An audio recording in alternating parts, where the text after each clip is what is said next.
әлемдік дипломатиялық хаб болу үшін, аймақта маңызын арттыру үшін Американың инвестициясын тарту маңызды деп есептеймін. Америка жүрген жердің көбінде соғыс. Америка біліп отыр, Қытайдан осы салада есе жіберіп алған. Егер кірген жағдайда ол тек қана қақтығыс арқылы және күштер арқылы ғана кіреді. Теңгерімді, енді баланс дейміз ғой, соны өзгерте ала ма? Бізге көнсең болды, мә сенің ақшаң деген жоқ қой. Қуып жіберді ғой. Ол жерде көрдіңіз бе, Қазақстанның кейсімен келмейтін жағдай, Қазақстанның кейсінде үш державаның мүддесі түйісіп тұр.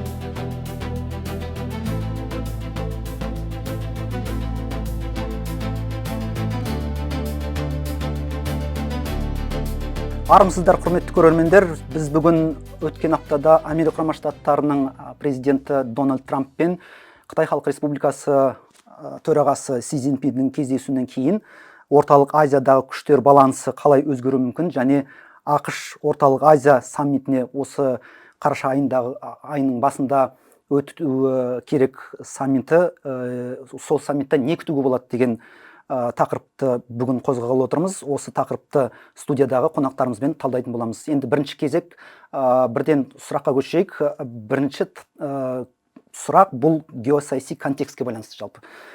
Дональд Трамп пен Си Цзиньпиннің кездесуі ақш-Қытай арасындағы бір бетбұрысты кезең болуы мүмкін, шынымен де, себебі біраз дүниелерге қол жеткізілгендей болды.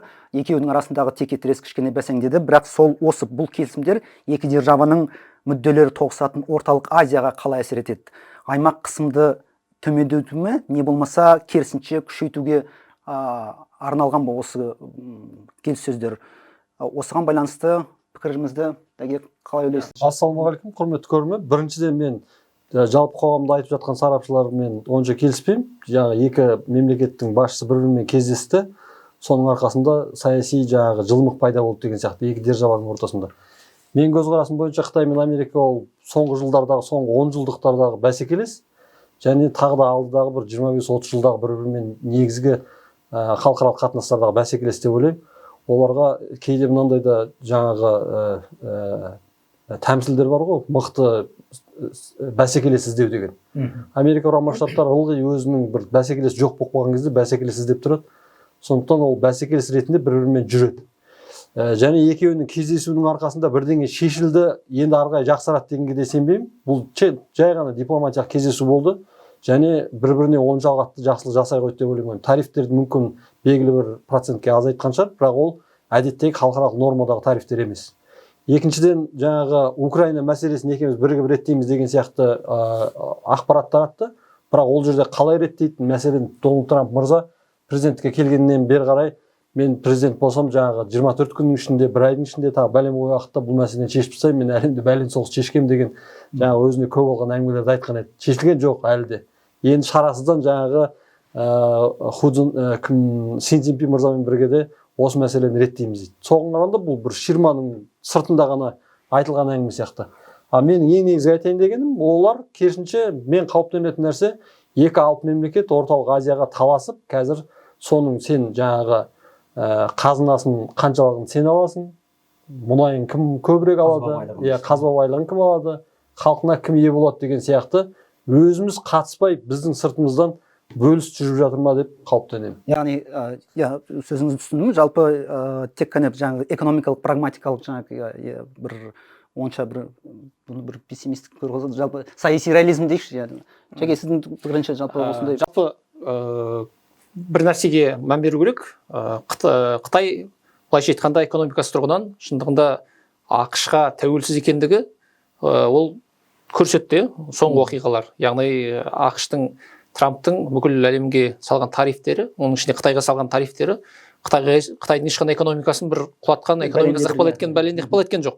Оны көрсетті. Сондықтан Трамп келесі методқа өттік. Яғни бұл Қытаймен бәсекелесіп, Қытайға тарифтік саясат жүргізіп, Қытайға қысым жасап, Қытайды өзіне иліктіру қолынан келмейтіндігін білді де, көндіре алмағандығын көрді де, келесі, яғни басқа подходқа көшті. Бұл не? Қытаймен тікелей барып, Си Цзиньпинмен ортақ жағы дипломатиялық келісімге келу методына көшті. Яғни ешқандай қысыммен Қытайды ырқына көндіре алмайтыны көзі жетті. Бұл жердегі кездесудің негізгі мақсаты осы.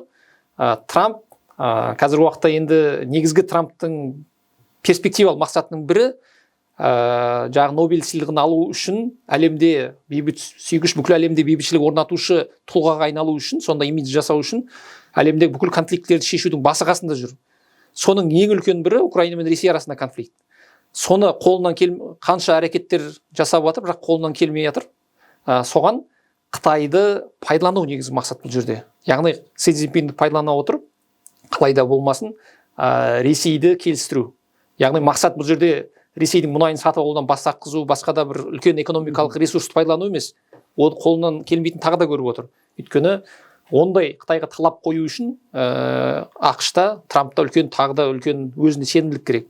Оны көріп отыр, сондықтан ол барып дипломатиялық жағы ресми келісімдер жасасты, бірақ ол нақты бір экономикалық механизмдер, бір нақты нәтижелер алып келді деп айта алмаймыз. Өйткені Трамп 10 балдықпен бағаласаңыз, жалпы кездесудің нәтижесі қанша болды дегенде 12 деп айтты ғой. Бірақ бұл жерде тоже абстрактны. Өйткені нақты қандай мәселелерде, қандай келісімдер келгені жарияланған жоқ. Сондықтан бұл жерде бір нақты бір нәтиже болды деп айту енді келмейді. Осы екінші сұрақ, бірінші сұрақтың жалғасы ретінде жалпы өзіміздің елімізге келейікші. Қазақстан оның көпвекторлық саясатына байланысты. Осы Вашингтонда өтетін қараша айының 6-сына белгіленіп отыр ғой. Вашингтонда өтетін C5 плюс ақш саммитінен кейін осы Қазақстан үшін қандай мүмкіндіктермен және қандай тәуекелдер бар деп ойлайсыз? Және осы платформаға қатысу, яғни C5 плюс ақш қатысу еліміздің сыртқы саясатындағы теңгерімді, енді баланс дейміз ғой, соны өзгерте ала ма? Жалпы бір өзгеру мүмкін, қалай әсер етуі мүмкін? Жалпы ол күн тәртібінде не тұрғанын болжап айтуға болады ма екен, соның нәтижесін? Сол жаңағы C5 плюс бір форматына байланысты оның алдын айта кету керекпіз. Біріншіден, осы жақында ғана Қазақстан Республикасының жаңа сыртқы істер министрі Ресей Федерациясында Лавровпен кездесті. Сол жерде де осыған байланысты әңгімелер болды. Жаңағы масс-медиада керісінше Лавровтың фамилияны немесе жаңағы әкесінің атын қате айтқанына байланысты біраз әңгімелер, бұл әтей сендер Вашингтонға барайын деп жатқанда бір рет нұқып алудың көрсеткіші деген сияқты да жаңағы журналистердің тарапынан айтылып жатты. Одан бөлек Орталық Азияда ТМД-ның саммиті болған. ТМД деп айтылған болмаса, ол жерде Орталық Азия мен Ресей Федерациясы Душанбеде. Оның сәл алдында ғана Қытай Халық Республикасымен де консультативті кеңес, сыртқы істер министрінің тарапында кеңес болды. Сондықтан шын осылардың бәрін қарап отырсаңыз, Орталық Азияға талас мәселесі жүріп жатыр. Барлық мәселе ол түбіне келген кезде Орталық Азиядағы сирек металдарға байланысты. Қазір мәселен Европа сирек металдардың өзін және сирек металдардан жасалатын бұйымдардың 96%-ын Қытай арқылы алады. Қытайдың несінен нарығына толықтай Европа тәуелді. Қытай монополист? Монополист болып отыр. Керек десеңіз, осы 6 ай бұрын Шанхай қаласында конференцияда болған кезімізде, осы машиналарға байланысты Қытай көлігі әлемді жаулады ма немесе оның сапасына байланысты әңгіме айтқан кезде, Шанхайдағы жаңағы ақыл ой орталығының профессоры әлемдегі машиналардың 75% несін, машинаның ғана емес, машинаға байланысты, көлікке байланысты электрокарлардың 75% батареясын біз шығарамыз. Сіздің басқа сұрағыңыз бар ма деп жауап берді. Яғни сіз Америкада шығарып жатыр мүмкін электрокар, Жапонияда шығарып жатыр мүмкін, бірақ әлемдік нарықтың 75% батареясын Қытай Халық Республикасы шығарады деген сияқты. Осыларда, жаңа телефондарда, смартфонда немесе қазіргі жаңа жасанды интеллектке байланысты кез келген гаджеттің бәрінде Қазақстанда орналасқан сирек металдар аса керек болып тұр. Және Америка Құрама Штаттарындағы үлкен алпауыттар бар, оларда сол сирек металдарға тәуелді. Сондықтан қазіргі мәселе сирек металға талас. Біз жаңағы былайша айтқанда былай болып көрінеді маған. Үлкен алып державалар бір-бірімен келісіп алды. Енді тек Вашингтонға шақырып алып, біз жаңағы біздің талабымыз мынандай, осы талап бойынша арғай жұмыс істейміз деген сияқты ұсыныстарды айтатын сияқты. Болмаса мен айтатын едім, негізі 30 жыл болды Орталық Азияға Америка Құрама Штаттарына бірде-бір президент келген жоқ. 5 адам Вашингтонға барғаннан қарағанда, Вашингтондағы бір адам Ташкентке немесе Астанаға келген жақсы еді. Ол кезде не деуші еді қазақтың сөзі анау түгел болса төбеде келеді дегендей, біз орталық Азиядағы жалпы осы C5 форматындағы да бір институционализациялап және барып бір қорытынды бір өзі біріктіруші бір платформа жасап алып. Жәке, сіздің ойыңыз қалай? Жалпы мысалы логистика, инфрақұрылым мәселесі мейлі жаңағы қазбабайлық ол міндетті түрде, себебі Еуропадағы бұған көз тігіп отыр деген сияқты диверсификация мәселесі. Осы логистика, инфрақұрылым мүмкін американдықтар бір нәрсе? Жалпы қарайтын болсақ, шындығында қазір әлемде қоғам үшін, бүкіл әлем үшін ең маңызды нәрсе, жаңа айтып отқандай, шындығымен сирек кездесетін металдар, critical minerals дейді ғой. Осыған байланысты осы жылдың көктемде, мартта, Джорджтаун университетінде Орталық Азияның критикалық минералдары және ақш деген конференция өтті. Оған өзім қатыстым Джорджтаун университетінде. Яғни Джорджтаун, Джордж Вашингтон, Гарвард бірнеше университеттердің профессорлары қатысты бұл жерде. Дәл сол конференцияға Қазақстанның жаңағы елшісі де қатысты. ақш-та. Тақырып не болды? Сол кезде ашық па? Ашық талқылау болды. Тақырып не, жалпы идея не болды бұл жерде? Бұл жерде қарастырған негізгі идея Американың ғалымдарының барлығы осы саланы орталық Азияны зерттейтін. Барлығы біліп отыр. Америка қазір critical minerals өндіру бойынша Қытайды алдына жіберіп алған, есе жіберіп алған. Яғни қазіргі уақыттағы ең маңызды құнды нәрсе бұл сирек кездесетін металл екендігін көз жетіп отыр. Өйткені автомобиль, электрокар шығару бір бөлек жөнімен. Қазіргі әлемде 21 ғасырда конфликтлердің, соғыстардың жаппай орын алып кеткен жағдай болып отыр әлемде. Не керек болып жатыр? Қазіргі уақытта танк шығару, бүкіл қару-жарақ, дрондар шығару, осылардың барлығында, осылардың барлығында жаңағы сирек металл қажеттілігі байқалады. Соны нәтижесін қарай отыра 80%-ға жуық Қытай шындығында әлемді жаңағы сирек металл өнімдерімен қамтамасыз етеді екен. Сонда Америка біліп отыр, Қытайдан осы салада есе жіберіп алған. Сондықтан қазіргі Американың ең бірінші стратегиялық мәселесін жаңағы ғалымдар айтып отқан осы сирек кездесетін металдарды өңдеуді Америка қолға алу керек. Біздің бірінші приоритет осы болу керек деп отыр. Ол қай жерде дегенде, оның кені Қазақстан, Орта Азия. Сол жердегі ең соңғы резолюцияда ғалымдар ұсынды.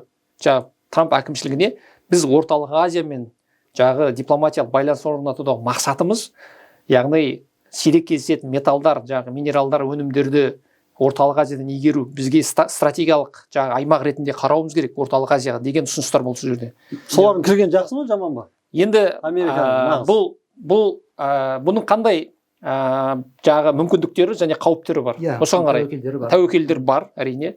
Бұл аймақ үшін біраз мүмкіндіктер береді.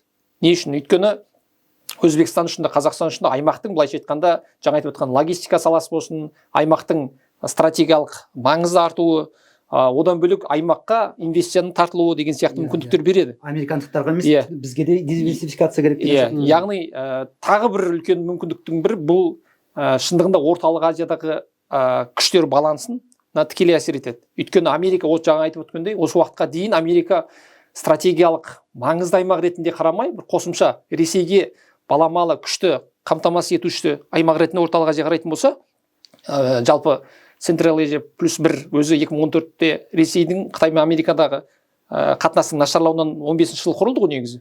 Мақсаты сол негізі құрылған. Ал енді мақсат өзгеріп жатыр. Америка енді Орталық Азияға жай Ресейдің, Қытайдың күшін ығыстыру үшін ғана емес, өзінің басты қажеттілігін өтеу үшін, яғни аймақтағы шикізат көзі болып отыр. Яғни негізі сіз дұрыс дейсіз ғой, ол инвестиция қажет нәрсе, дұрыс нәрсе. Неге? Өйткені қауіптері де бар, қауіптері әрине дұрыс. Шикізатқа талас ол әлемде бұрында болған, бола беретін процесс. Яғни Американың инвестициясы келмесе, соответственно, Ресейдің немесе Қытайдың инвестициясы келетіні однозначно, яғни айдан анық. Сондықтан күштердің балансында орнату үшін де Қазақстан үшін әлемдік дипломатиялық хаб болу үшін, аймақты маңызын арттыру үшін Американың инвестициясын тарту маңызды деп есептеймін. Түсінікті. Дәкеңнің осындай сұрағына қарағанда бір айтатын бір қарсы уәжіңіз бар ғой. Мен айтайын деген нәрсем, негізгі тәуелділікке алып келу, ол бәрібір біреуге тәуелді болып тұрмыз ғой. Сол жағынан оның аргументі жақсы. Қалай болса да, тек қана кімге тәуелді боламыз деген таңдау ғана берді. Ал бірақ мен айтайын деп тұрған нәрсем ол Америка жүрген жердің көбінде соғыс негізінде, иә. Бірақ сіз айтуыңыз мүмкін, Ресей жүрген жердің бәрінде де соғыс қой деген сияқты, иә.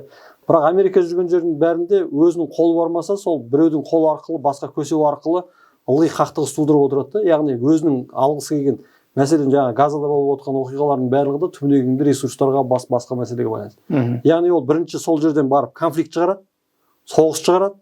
Сол соғыс арқылы ол жердегі режимдерді өзгертуі мүмкін, немесе ол жердегі саяси режимге өзінің адамдарын кіргізеді.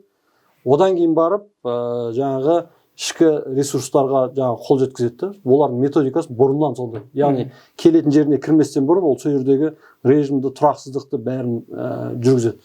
Яғни мен қауіптенетін нәрсем Америка Құрама Штаттары осы жерге жаңағы сирек металлға келемін деп жол жөнекей жаңағы режимді, дәстүрді, мәдениетті, одан басқа осы маңайда болып жатқан тұрақтылықты қанша айтқанымызға қарағанда бейбіт заманда өмір сүріп жатырмыз ғой. Сол бейбітшілікті, немесе мысалға біз әйтеуір андай модаға айналған ғой бізде сыртқы күштер деп. Қаңтар сияқты оқиғаның екшеу болып кетіп, шынымен сыртқы күштер әсер етіп кете ме деп қауіптенемін. Жақсы, бұл жерде тағы да мынандай қарсы аргумент айтуға болады. Пікір, иә? Иә. Екі сөз ба? Қазақстанның енді сыртқы саясатында көпвекторлы саясат деген принцип бар екенін бәріміз білеміз. Бірақ оның теориялық негіздемесі жоқ. Бұл, иә, инвестиция тартуда да бұл мәселені негізге алу өте тиімді деп есептеймін. Неге? Өйткені түсінікті, бізде Қытайдың инвестициясы өте көп, Ресейдің инвестициясы. Жоқ, бірдеңе болса көпвекторлы деп артына кіріп аламыз да көпвекторлы. Бірақ көпвекторлы деген қайсысы? Айтыңызшы, көпвекторлы деген кім? Көпвекторлы как раз инвестицияда нақты іске асады. Енді дипломатияда көпвекторлы абстрактны болуы мүмкін, бірақ инвестицияда болады. Неге? Өйткені қараңыз, сіз 3 адам болсақ, мысалға үшеуміз бір үйге немесе ақша салдық делік, ол үйдің қауіпсіздігін жарылып кетпеуін үшеуміз де мүдделі боламыз ғой. Өйткені біздің ақшамыз тұр жерде. Сол ақшаны қорғау үшін мен де, сіз де, мына кісі де мүдделі болады. Дәл сол сияқты Қазақстанға салынған ақш-тың үлкен алпауыт инвестициясы ақш-тың интересі болады Қазақстанда тұрақтылық орнауына. Дәл сол сияқты Қытайдың да, Ресейдің де. Сондықтан экономикада бұл капитал деген нәрсе, бұл кәдімгі нақты іс жүзіндегі оның қауіпсіздігін қамтамасыз ететін, былайша айтқанда қазіргі құрылғы механизм болады. Ал дипломатияда ол абстрактны болуы мүмкін. Әрине, жаңа сіз айтқан ақша салынса, саяси режимге қаншалықты бір қателік жасасаң да көз жұмып қарауға болады дейсіз ғой. Яғни сол аймақтың тұрақтылығына ол мүдделі болады. Иә. Мынау Қытайдың айтпақшы саясатында да сол ғой, мысалы, Қытайда мысалы, бірақ та олар Башар Асадты мысалға тұрақтылықты сақтау үшін Башар Асадқа ақша беріп, немесе сен отыра бер, бізге көнсең болды, мә сенің ақшаң деген жоқ қой. Қуып жіберді ғой. Ол жерде көрдіңіз бе, Қазақстанның кейсімен келмейтін жағдай, Қазақстанның кейсінде 3 державаның мүддесі түйісіп тұр. Сондықтан бұл жерде ақш қана немесе Қытай ғана шешпейді, бұл жерде 3 державаның келісімі негізінде шешіледі. Сондықтан бұл жерде әртүрлі тараптардың мүдделері тоғысу керек. Сондықтан бұл өте күрделі процесс. Башар Асадтың жағдайы мүлдем бөлек енді. Бөлек кейс дейсіз ғой. Мынау жалпы 3-ші сұрақты мен қояйын деп отырғаным, мынау жалпы 3-ші сұрақ, 2-ші сұрақта сіздер енді басын шалып кеттіңіздер, тіпті ашып қойды десе болады. Аймақтың болашағы жалпы. ақш орталық азиямен жаңағы, жалпы орталық азияда маңызды қазбалар, жаңағы логистика, инфрақұрылым салаларындағы осы ынтымақтастық туралы қазір енді көбірек айтып жүр. Вашингтонның аймақтағы маңызды экономикалық ойыншыға айналу қаншалықты шынайы? Не болмаса әлде осы орталық Азия бұрынғыдай Ресей менен Қытайдың осы бір ықпал ету аймағында қала берме? Жалпы мүмкін осы алдағы Вашингтон саммитіне бір нәрсе? Мен көрермендер ренжуі мүмкін негізінде, менің пікіріме байланысты. Орталық Азиядағы ақштың ықпалы жуық арада келмейді, және келу ықтималдығы өте төмен. Себебі оған саяси интеграция жағынан Ресейдің ықпал ету аймағында болып есептелінеді, экономикалық жағынан Қытай Халық Республикасының аймағында болып есептелінеді. Және жаңа сіз өзіңіз айтқандай, алып мемлекеттердің ортасындағы мүдделестікте олар өздерінің ықпал ету зонасына оңайшылықпен Америка Құрама Штаттарын кіргізуге мүдделі емес. Мүлдем. Егер кірген жағдайда ол тек қана қақтығыс арқылы және күштер арқылы ғана кіреді. Сондықтан бұл Вашингтонда болатын себебі де сол. Мен жаңа сұраққа да айтқаным сол да. Неге Америка Құрама Штаттарының президенті жалғыз адам ғой, келіп 5 адаммен сөйлесу үшін жалғыз өзі келмейді. Өйткені ол бұл жерге келе алмайды. Келе алмайтын себебі бұл жерде бұл территория жаңағы ықпал ететін үлкен екі мемлекеттің ортасында тұр. Ол сол сенің территорияңа барып сөйлестім деген сияқты жест болып қалатын еді.